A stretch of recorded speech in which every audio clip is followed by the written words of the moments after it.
After seeing the lease prices for these 3 electric cars in the United States, I thought, wow, these prices are ridiculous. They are way cheaper than their equivalent cars that are internal combustion, gasoline-powered cars. I mean, I don't really understand how these manufacturers are doing this, but they are. So, you could take advantage of it, and really, I think they're losing money. So you're kind of going to gain from their loss.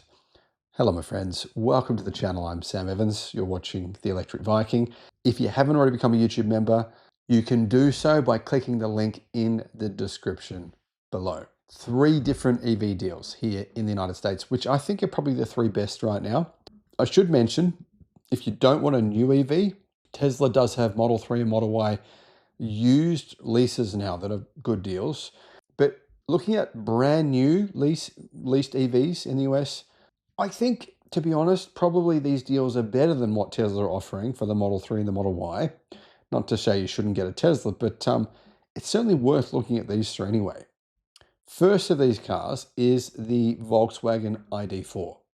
You can get the Volkswagen ID.4 for a lease price of $129 a month. Now, that's a little bit misleading, and the reason I say that is because you do have to put down a fee up front, as you do with most leases. So the signing fee for the 24-month lease is $2,500 US. That means the effective monthly cost is $233 per month. Still, that's a really good deal. And it's one of the reasons why this year, or in fact, sorry, I should say in the month of July, Volkswagen EV sales increased by 470% versus last year. I mean, yeah, $233 US, including the sign-up fee. And I mean, that's just ridiculous, right? What is that? About $55 US a week. That's what you pay for a daily rental. Crazy. The Volkswagen ID.4, there's a few different models. There is the Pro, there's the all-wheel drive Pro, the Pro S, and the all-wheel drive Pro S Plus. I find the naming really confusing because it all sounds so similar to each other. I mean, Pro, all-wheel drive Pro, Pro S, all-wheel drive Pro S Plus, and all-wheel drive Pro S Plus. Yeah, I mean, it's even confusing just reading it. Anyhow, those are the options. The base model ID.4 Pro rear-wheel drive, it starts at a price of $45,000 US. That has up to 291 miles of EPA range, which is realistic real-world range. Now, the ID.4 is a good deal, but I don't think it's the best deal. I think, well, I'll get to the best deal in a minute. First of all, though, the 3rd best-selling EV in the United States is a Chevy Equinox EV. It's outselling everything except for the Model 3 and the Model Y. Now, looking at the monthly lease price for an Equinox EV, no deals or anything, this is just the standard lease price. For the base model with 319 miles of range, it's $289 US. So yeah, and then that's a pretty good deal, I think. I should point out though, you do have to pay $3,909 at signing. So that's a fair whack of cash you got to pay just to sign up for this 24-month lease deal. But anyway, $289 a month after you've paid that fee. $351 for the LT all-wheel drive model, and $416 for the RS front-wheel drive, $453 for the most expensive RS all-wheel drive.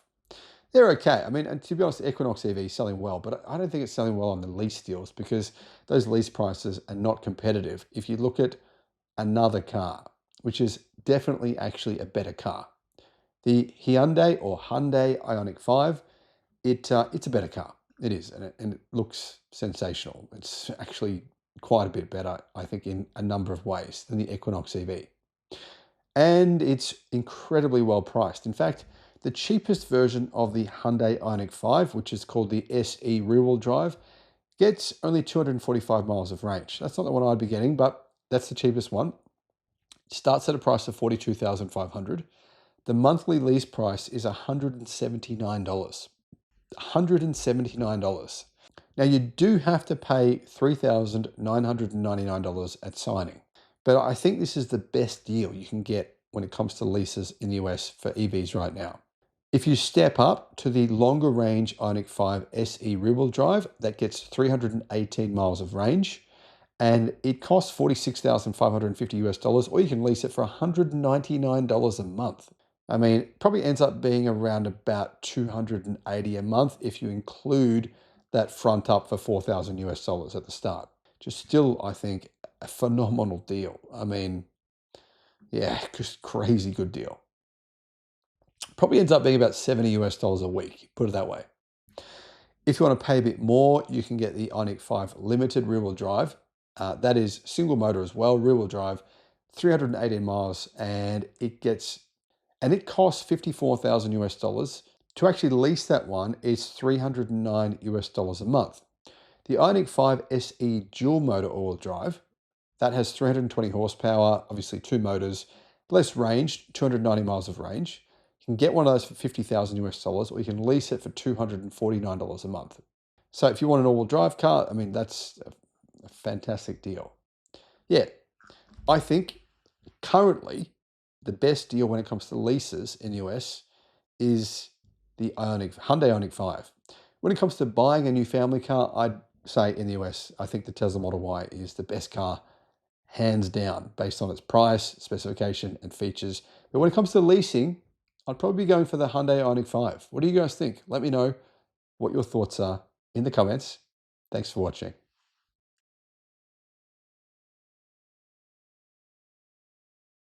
Hyundai have revealed the price for the new Inster, the new very, very affordable Hyundai Inster electric car. Now, 23,000 US dollars. Is this a good price? Or 22,800 US dollars, I should say, to be exact.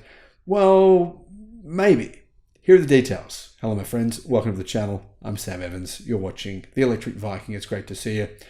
Clearly, I'm just going to say this straight up. Clearly, the price is ridiculous in Korea.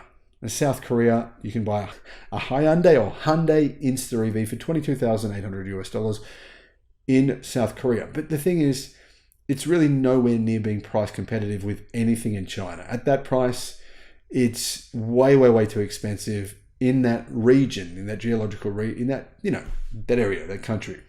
I mean, go to China. There's no way known anyone in China would pay this for one of these vehicles. Would someone pay that, though, outside of China, outside of South Korea? I think they might. And realistically, this car has received a lot of acclaim. A lot of people in America are saying, guys, bring it here. The only place you're not selling it is America. You're selling these things everywhere else except for America. We want the Insta EV, and at this price, we're willing to pay this kind of money. Do you guys agree? Would you buy one of these for this price? Now, if they were to make these in the US, I think they could probably sell them for a similar price, 23,000 US dollars. It then would qualify for the US $7,500 tax credit, meaning you could potentially get one of these for about 15,000 US dollars.